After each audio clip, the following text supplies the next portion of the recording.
All right, good morning. Good morning. How are you all? Good. Good answer. I like it. You beat Barb to it. She was distracted. All right, so we don't usually do a lesson 3 in this series, but we're going to today. So that's the goal anyhow. So I know Brother Randy's looking at what we're going into next, and I had the option to either go back and look a little bit more at our last chapter we looked at, chapter 12, the Captivity of Two Kingdoms. So we'll look a little bit back at that. Because if I was to try to get everything, a lot of times it's in the lesson in, it would take a little bit longer.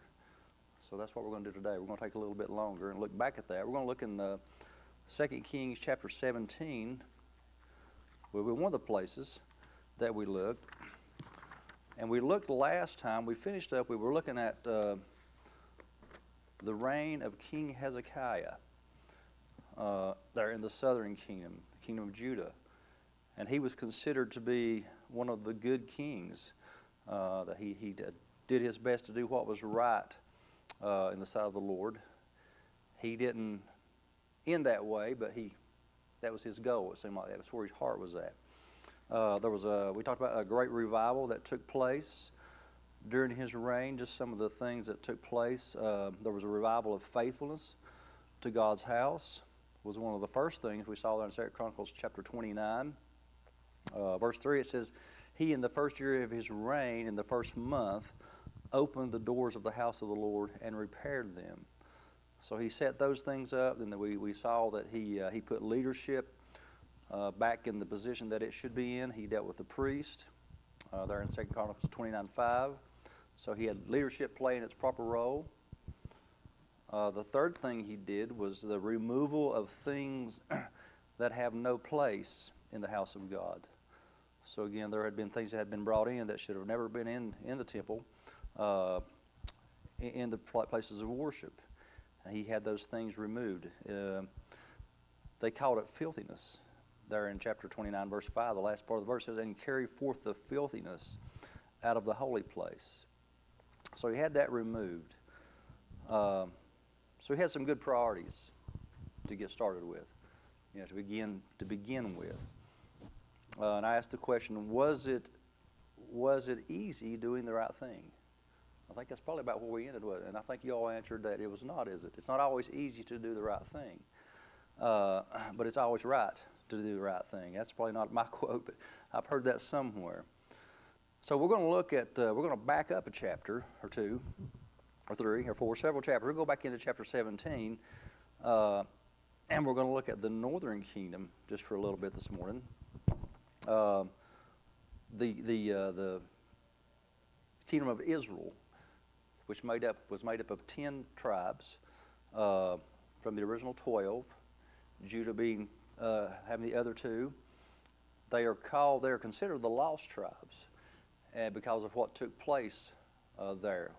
And as I was reading this, God is very long suffering. I mean, He is. He's very long suffering, but He gives us really some pictures that really ought to make us think.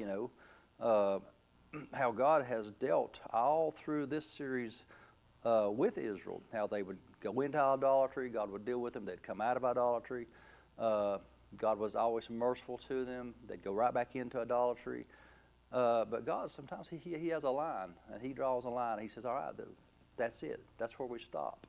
And I think we'll see that He drew that line with the northern kingdom. In chapter 17, we'll see a king by the name of Hoshea. He will take the throne. He'll take the throne there in Samaria, which would have been the capital at this time. It says in the 2 Kings chapter 17, verse 1, in the 12th year of Ahaz, king of Judah, began Hoshea, the son of Elah, to reign in Samaria over Israel 9 years. So he was in that position for 9 years, but there's some things that are going to take place. We know that there was always enemies surrounding these kingdoms and always coming up against them. We saw that with Hezekiah, how the King Sennacherib and his army from Assyria, they came up against them, threatened them, tried to strike fear into his soldiers to get them to give in, but he wouldn't. He made some concessions, but they didn't work out. So you can't compromise. But we'll see that a lot of times the compromise is from within. And God just brings it to light by He uses some external things to bring that to light. And that's what He does here, I think, with the northern kingdom. So we'll look probably more at this than a lot, because a lot of the things that happens, the captivities, there'll be the Assyrian captivity, the Babylonian captivity. And if you really want to look at that and how it came to an end, go into the books of Ezra and Nehemiah and to look how the remnant that was allowed to come out, to rebuild the temple, to rebuild the walls. And it's an interesting study. Just looking at the genealogies, I know we did a study on that many years ago. Probably it was when we were in Nehemiah. We looked at all the builders and people that came to work on the walls. And it's just interesting because, sometimes you look through genealogies and they're just, okay, this one begat this and this one begat that. And it's like, what's the importance of this? But you'll find out some things that really are important. Some of the people that had a part of that. And what we're seeing here is we get down, I'll get ahead of myself, but we'll see how God, through all that Israel goes through, He keeps things in order. He keeps the right people in the right places. And we can get lost in the mix.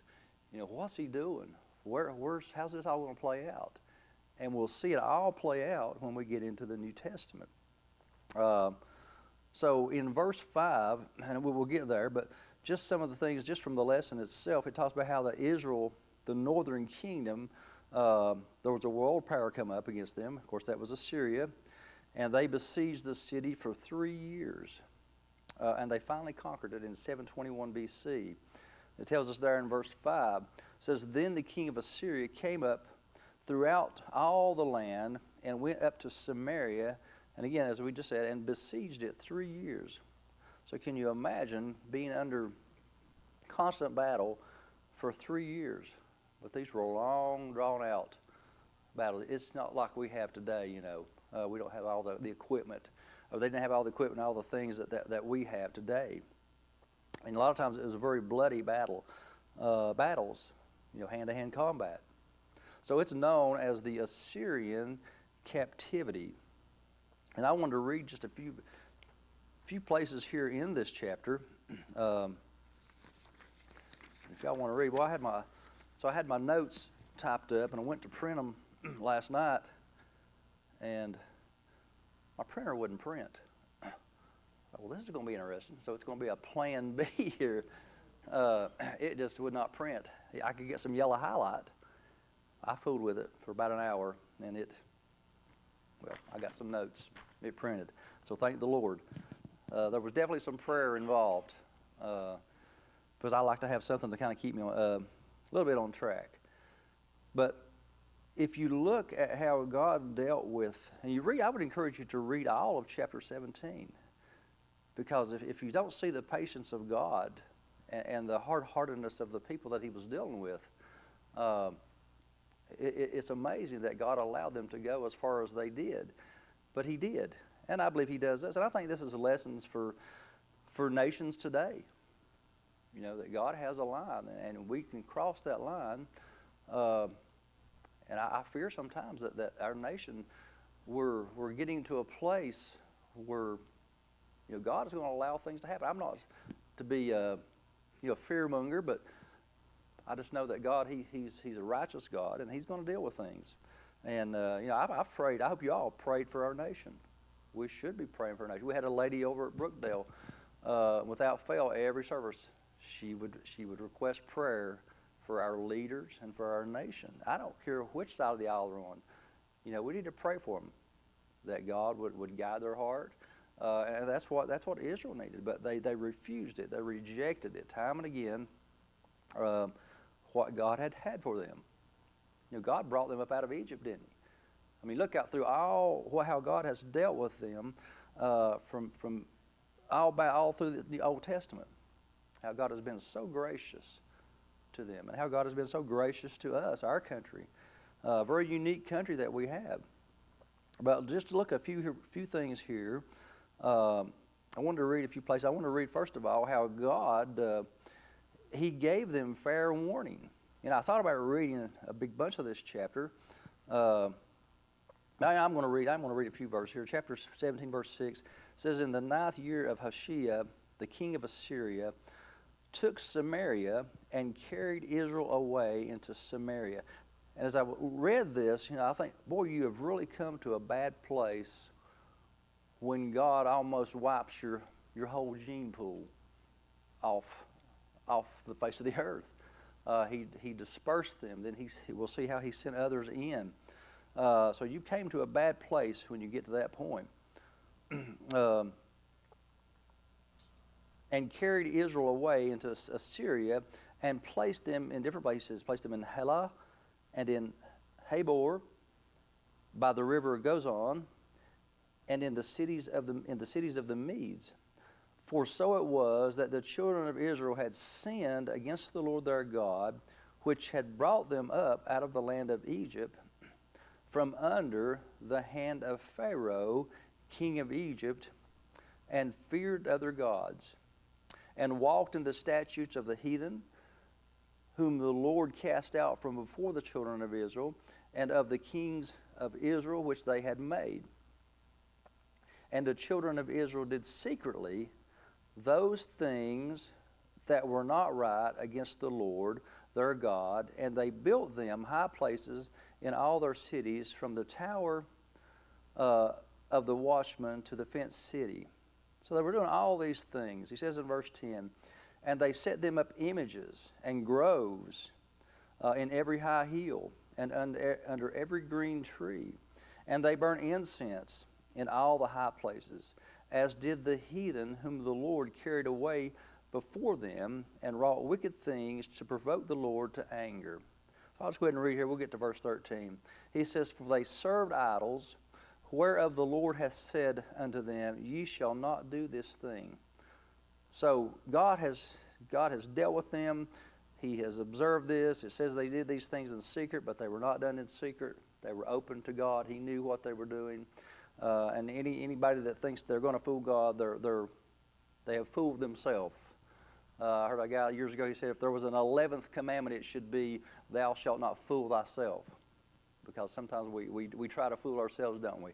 Nobody knows. But God knew.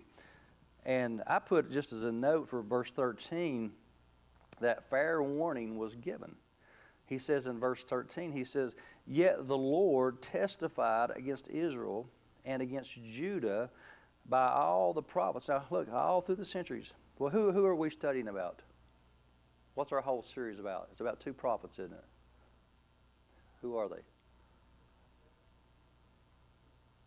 Oh, I've lost you. No, you're our Elijah and Elisha, right? That's all right. You got notes, you can cheat. But Elijah, look how the Lord used these two just to get their attention. That's just two of how many? Well, it's a bunch. It's a bunch that God had used to tell them, this is how you should do. This is what God expects. But yet they refuse it. They reject it. So it says, "Yet the Lord testified against Israel." It's not just Israel. It's both. And we'll see in the latter part of our lesson that Judah's going to be involved in a captivity also. So he testified against Israel and against Judah by all the prophets and by all the seers. He says, saying, "Turn ye from your evil ways and keep my commandments and my statutes according to all the law which I commanded your fathers, and which I sent to you by my servants the prophets." So this wasn't something new, was it? They knew. What does the Bible say about, "To him that knoweth to do good and doeth it not, to him it is sin," isn't it? So they knew what to do. And it's the same with us. If I know what to do and it's right and what God would have me to do and I don't do it, then it's what? It's sin, isn't it? So God had to deal with it. So they had fair warning. I believe, and I believe this proves it out, that they did have fair warning. But if you look a little bit further in 2 Kings, a few more verses, we'll see how God describes the many ways in which Israel sinned against the Lord, and this led to his judgment upon the land. So God doesn't just lay it out there where you're guilty. No, he brings, as they say, he brings the receipts. He says, this is what you've done. And we know that God keeps records, don't we? He does. He keeps perfect records. He keeps, Brother Bernard, I know you're an accountant. I'm pretty sure you keep good records, but I'm going to go out on a limb and just say, I bet he keeps a little bit better records than you do. He does, doesn't he? And the Lord, he keeps accurate records. So there'll be no argument. But in 2 Kings 17:15, he tells them, here's what you've done. He says, and they rejected his statutes and his covenant that he made with their fathers, and his testimonies which he testified against them. And they followed vanity, they followed empty things, and became vain, and went after the heathen that were round about them, concerning whom the Lord had charged them that they should not do like them. You know, and each time I look at these, I don't know about you all, when I read these, my question is always, why? I mean, what was their thinking? Because it seems like they have went so far. And you think, well, how does a people get that far off the right path? But it's gradual, wasn't it? It was a little here and it was a little there. So if you just read it and think, man, how did they go from here to here? That's a big step. But it took time. It took time. It took this king and then this king, and they led them a little bit further down this path. And then they get to this point. So he says, you've done all these things. He says in verse 16, and they left all the commandments of the Lord their God, and made them molten images, even 2 calves, and made a grove, and worshipped all the host of heaven, and served Baal. We saw that. And they caused their sons. Here's a horrible thing that they did. It says, and they caused their sons and daughters to pass through the fire. What were they doing? Well, it was human sacrifice. I mean, that was the point they had got to, that they were willing to sacrifice their own children. That's unimaginable, isn't it? But that's where they were. And they got to that place. And God is telling me, here's where you're at. And they caused their sons and their daughters to pass through the fire, and used divination and enchantments, and sold themselves to do evil in the sight of the Lord, to provoke him to anger. So they did all these things. And then we see the result of all these things in verse 18. It says, therefore, for these reasons that we just read, therefore the Lord was very angry with Israel. And it says, and removed them out of his sight. There was none left but the tribe of Judah. So God had reached his limit, hadn't he? I mean, that's the only way I know to say it. He had reached his limit with these people. And he removes them. He says he removed them out of his sight. And there was none left but the tribe of Judah only. So that's a big deal, isn't it? I think it is. And we'll see, our lesson talks about the 10 tribes. He looks at it this way. He talks about the 10 northern tribes, Israel. They became known as the 10 lost tribes, for they never returned to live in the land of Israel. So everything they had was taken away from them. So that's a serious place to be in, isn't it? To have that God to deal with you in that way. But he brings out a good point. He says how the history of the 10 tribe is a closed book. But I was glad he said, however, God knows where each individual Jew is. So even though they were dispersed, they were gone, what they had was taken from them, God still knows each one of them. He knows where they're at. That's an amazing thing. You know how God can know that. But God can judge a people as a nation. He can judge us as an individual, but he can also, I believe, judge us as a nation as to what we do and to what we allow to take place. So we have responsibilities just like these people had responsibilities. So you wonder, well, what happened? What took place? Well, we have a group of people there. They remember they overtook Samaria. We get into the New Testament and we find a group of people called what? The Samaritans. Well, where did they come from? What do y'all know about the Samaritans? Were they well thought of? No. Why not? What do y'all know? I'm not going to ask you to guesstimate, but why not? Well, they were mean people. They were mixed, weren't they? That was one of the things about them. They were half-breed, was I believe was the term that was used. They were a very mixed people. The Jews didn't even want to go through Samaria, but we'll see that Christ, he did make a statement. He did. Normally they would go around it, but he said, "I must needs go through Samaria." So we'll find that he did make a trip through there, and he had a purpose for that. Again, I'm getting ahead of myself. We know what his purpose. What did he do there in Samaria? Who did he meet? He met the woman at the well, didn't he? And so that was a great thing, wasn't it? It showed that God's grace was still available to those people. Nobody else wanted to have anything to do with them, but Christ did. So he showed them that salvation could be had from them. They could take of that water of life, that spring of living water. So again, I'm getting ahead of myself.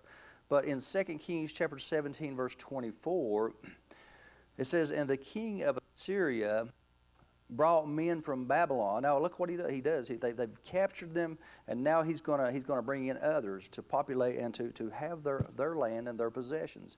So the king of Syria brought men from Babylon, and from Cutha, and from Ava, and from Hamath, and from Sepharvaim, and placed them in the cities of Samaria instead of the children of Israel. And they possessed Samaria and dwelt in the cities thereof. And so it was at the beginning of their dwelling there that they feared not the Lord. Therefore the Lord sent lions among them, which slew some of them. Now the lesson taught that this was a picture of Satan coming in, types of Satan. And I didn't dig into that. That was just something he alluded to. But God was continuing to deal with them. And sent lions among them, which slew some of them. Wherefore they spake to the king of Assyria, saying, "The nations which thou hast removed and placed in the cities of Samaria know not the manner of the God of the land. Therefore he hath sent lions among them, and behold, they slay them, because they know not the manner of the God of the land." Then the king of Assyria commanded, saying, "Carry thither one of the priests whom you brought from thence, and let them go and dwell there, and let them teach the manner of God, the God of the land." Then one of the priests whom they had carried away from Samaria came and dwelt in Bethel, and taught them how they should fear the Lord. So God he even sent somebody back to teach them. So he was a God of more than second chances. But it says, "Howbeit every nation made gods of their own, and put them in the houses of the high places which the Samaritans had made, every nation in their cities wherein they dwelt." And I like what the lesson talks about here. So we're dealing with this people that had been transplanted here.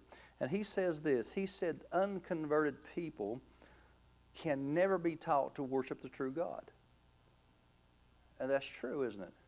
You know, the natural man receiveth not the things of God.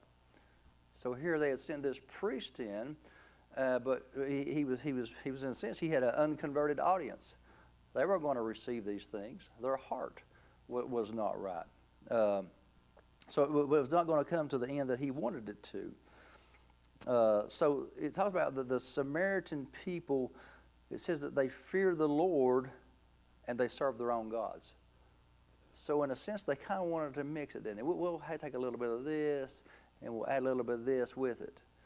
And we can't do it. You know, Brother Randy has been teaching there in Galatians, and you can't mix. You can't mix law and grace, and you can't mix paganism with Judaism. You just can't mix the two. So that they still couldn't get together, but couldn't expect this group of people to do that because they were who they were. So the descendants, we know, of these foreigners and the remnant of Israel were later simply called Samaritans. And we've already touched on this, but during the time of Christ, the Samaritans and this is just a note that I took, but the Samaritans were despised as an unclean people because of their mixed ancestry and the rejection they had for temple-based worship. So this is who they were. This is what those people, that they were dispersed, then they were mixed, and this is what became of them. But it says that they were the 10 lost tribes. And truly it's sad, but that's what they became. He says in 2 Kings 17:33, again, we've touched this, but he says they feared the Lord and served their own gods. They tried to do both, after the manner of the nations whom they carried away from thence. He says in verse 41, so these nations feared the Lord and served their graven images, both their children and their children's children. And notice he says, this is interesting here, and their children's children, as did their fathers, so do they unto this day. Well, we know that reached all the way into the day of Christ, when he went into Samaria. The same things were going on at that time. And we know Christ, he shared the story of the Good Samaritan. You know, you talk about who's your neighbor. Then we know the story we just touched on, that how Christ said, I must needs go through Samaria, and how he dealt with the Samaritan woman there. That she would see, and those people there would see him as the Messiah. So he gave them that opportunity. They drank of the living water by believing on Christ.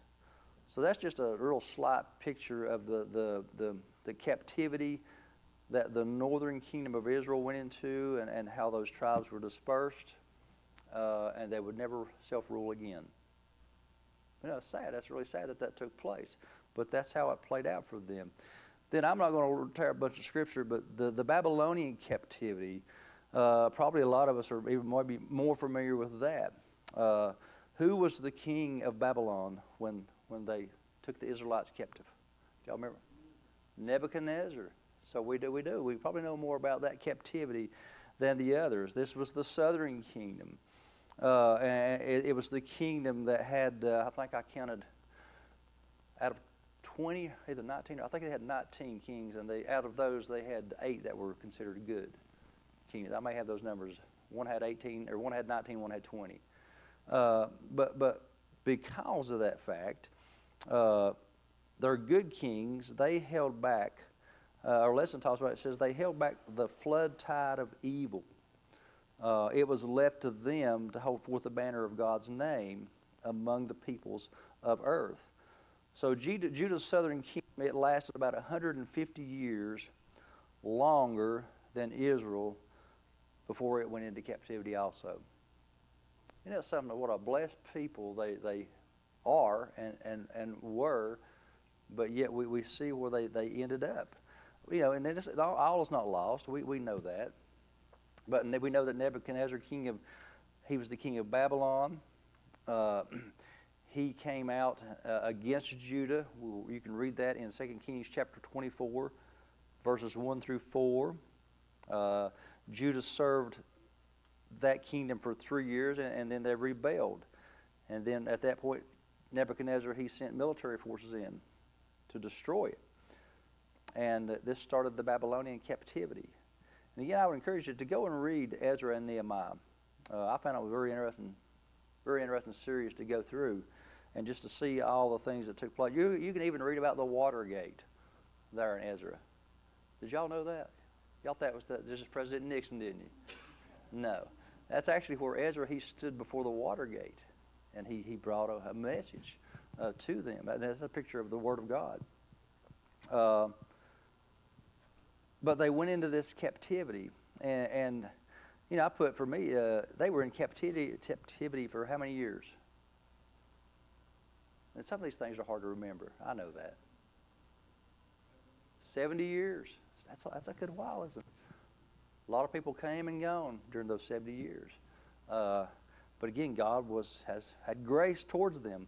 They remained there in Babylonian captivity for 70 years. We'll see these things we read in the books of Daniel and Ezekiel that took place during their stay in Babylon. And after 70 years, the Jews were permitted to return to Israel. Now, they did not all return. Some chose not to. Some were unable to return back to Jerusalem. But some did go back. And after they returned, it's sad, but they never had their own king reigning over them again. They were ruled by the Medes. They were ruled by the Persians. They were ruled by the Grecians. And in the time of Christ, we know they were ruled over by the Romans. Isn't that something? The Romans. And they had it all, but they lost it. And the heathen, talks about how the heathen nations, their armies, they marched through Jerusalem for over 400 years. Isn't that something? That's a long time. But we'll read a little bit further here. In 70 A.D., an emperor by the name of Titus, he destroyed Jerusalem, the temple, and even the walls. Tore it all down. Left it, just tore it down, destroyed it. And again, the Jews were forced out of their land, and they were scattered worldwide. They ceased to be a nation that even existed, didn't they? But what happened in 1948? They came back together. They became a nation again, didn't they? So, I was telling you how God had kept his hand all through all this, all these things that took place. God had a plan in it. And it gets to a place sometimes, they're all gone. What's he going to do? But yet God, he brings it all together again. Now, I wasn't here in 1948. Maybe some of you all were, but what a wonderful thing to happen that God brought that to be. So just the last thought here. Just this. All of Judah's kings, Judah, they were descendants of King David. God had promised David's descendants would sit on David's throne. And the New Testament genealogy, this is why it's important to look at genealogy. The New Testament genealogy of Jesus is directly traced to who? To David. To that throne. So God's promises, throughout all these things, we see that his promises, his plan, plays out. Even though it looks like we have just ruined the plan, we have not ruined God's plan. But there's some cost, sometimes in doing that. So I know we kind of sped through that, but I don't know. I've learned some things, at least through this series anyhow. I hope y'all have. Appreciate y'all.